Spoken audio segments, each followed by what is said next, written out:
Steph Curry wasn't happy with fouling out for the first time this season and threw his mouthpiece in disgust, which got him ejected from the game for the first time in his career. Steph wasn't the only Curry family member who was fired up. His wife, Ayesha, had the following to say on Twitter.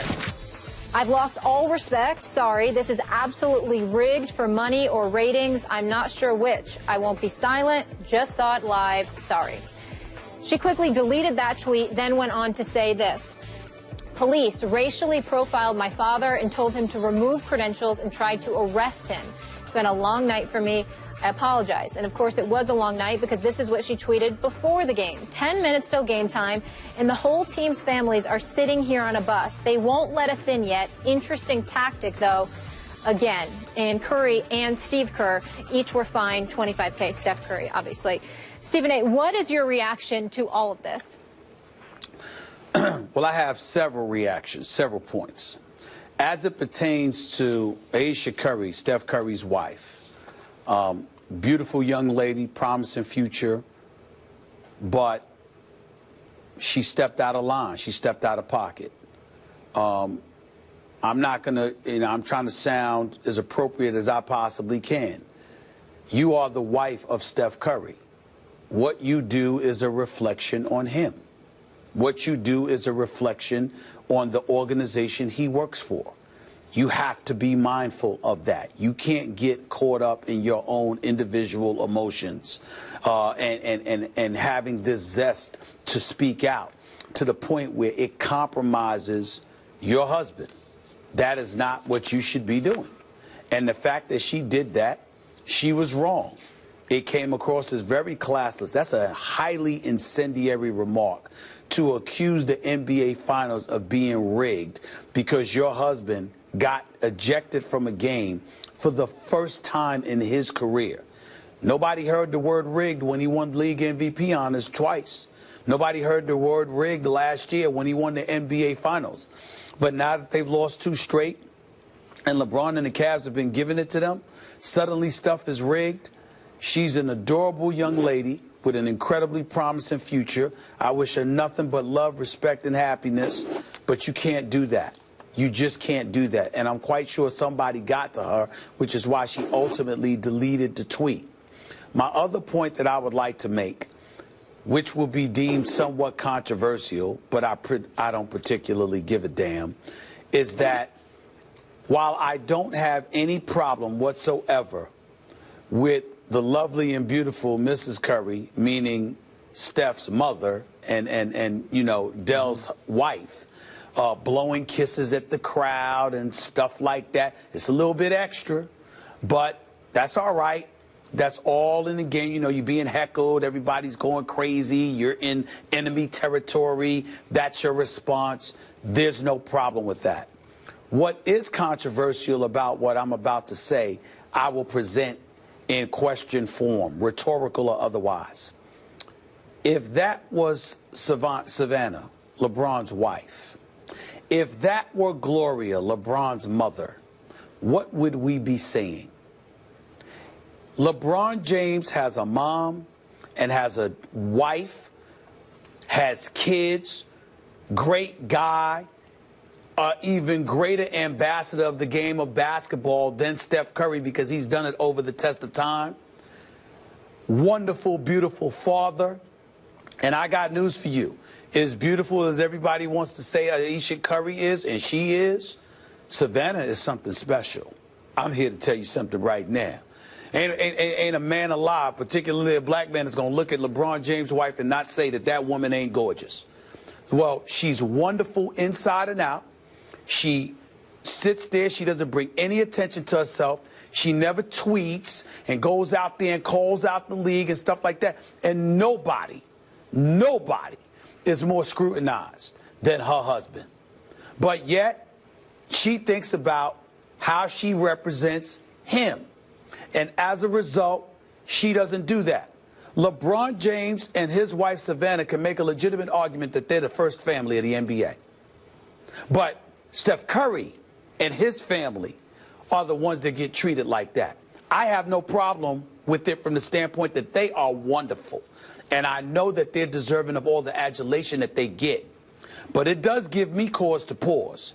How Steph Curry just comes on the scene in terms of being relevant with a championship run last year.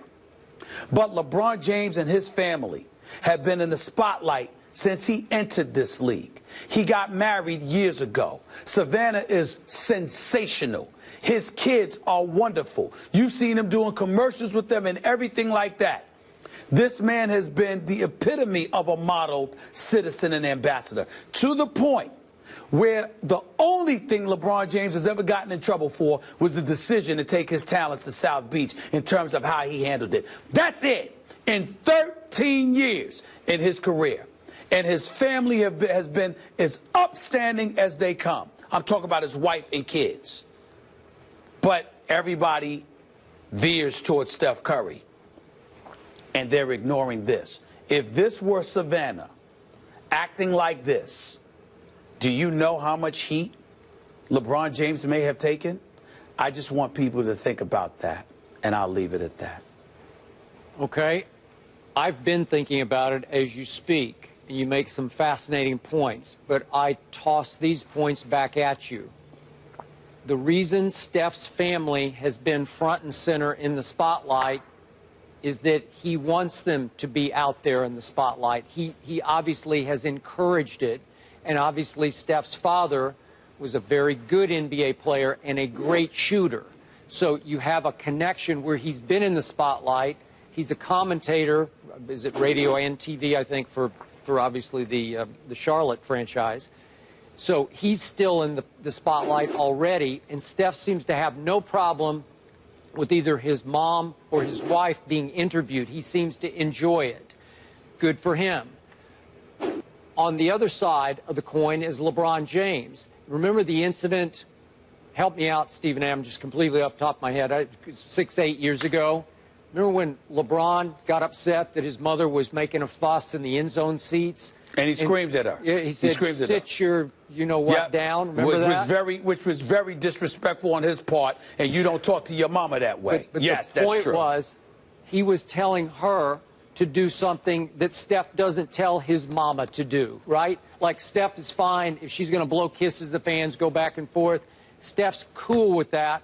LeBron did not want his mom to be in that kind of a spot, to put herself and him in that kind of spotlight.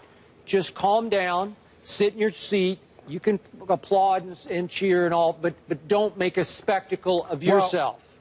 First of all, she was closer to the court. She was. And secondly, she was screaming either at a player or a ref. I believe it was a referee. Whereas Steph Curry's mom and wife are in the stands higher up. They're not that close to the court, so Steph Curry would have no reason. Not only that, I wouldn't say the word that he's encouraging them. They do what they want to do. I mean, you're going to tell your parents what to do. LeBron may have had that luxury. Most guys don't. But again, it's not like they're on the court screaming at referees or screaming at opposing players, because we don't know what Steph Curry would say if they did something like that. And I don't think they would do something like that. You know Savannah in ways I don't know her because I can't see her. Wonderful woman. LeBron protects her from the spotlight. She's out of sight and mostly out of mind for me because she's not front and center. That's by design, I'm pretty sure, by King James. Let me answer that. Let me answer. Wrong. Wrong. Savannah is not like that at all. LeBron doesn't have to protect her. She doesn't put herself in those positions. She's at practically every home game. Every time I'm in Cleveland, just like when I was in Miami, I saw her at every game. Everyone knows who she is. She sits in the same place. She's at every game, and she's just as pleasant as you can be. I have no doubt about that, but I got to tell you, I'm the one who's always watching television. I see Steph's parents and Steph's wife constantly, maybe 4 or 5 shots a game. I never see Savannah on television.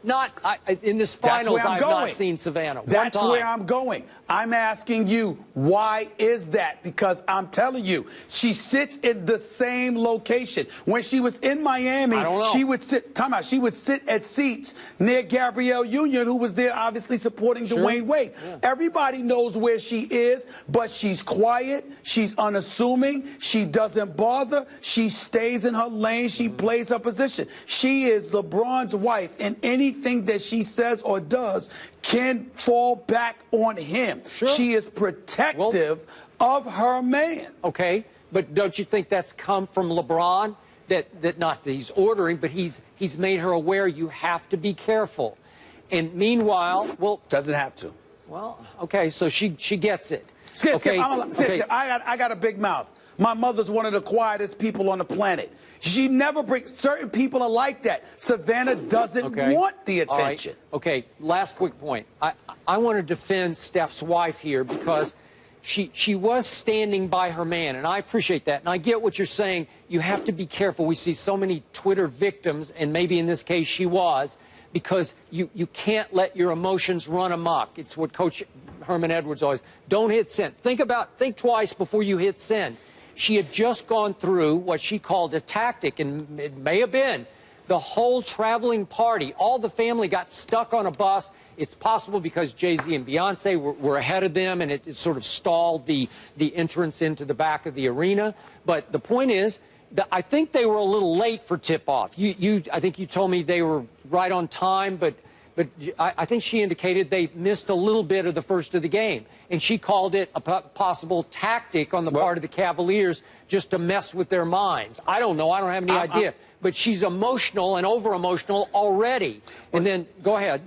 That's all I'm saying. That's my point right there, what you just made. My point to you is she's a wonderful young lady with an incredibly promising future. They're a wonderful family. I'm not going to sit up here and negatively talk about somebody's wife. I don't know this woman. She seems to be an absolutely wonderful, wonderful person. But when you're out there tweeting and stuff like that, Skip, I would say this to any lady who is the lady of a man. If you are doing that, you are thinking about yourself and not him. Yeah. And that puts him in a compromising or potentially precarious position. Yep. And I believe you have an obligation to look out for your man like that. I got it, but I was with her in spirit. What she was reacting to after all the stress she'd been through, including getting her father, as she said, being profiled. I didn't have a big issue with it. Molly, I don't know what your comments are. What I would say to you is that is not the first time or the second time or the 10th time that Ayesha Curry has tweeted. And when you tweet a lot, you are Steph Curry. You're not just Ayesha Curry. You are Steph Curry's wife. Yep. No doubt. Period. Maybe she thinks that's how she's defending him. And all I can say is, I'm sure. Every relationship's different, and every personality, and everyone handles every couple's social media differently as well. But we do have to go to break. We're going to stay with Steph Curry, but focus on the beef between him and LeBron. It got a little heated last night. Is there a rivalry brewing? We examine how personal the series has become after the break.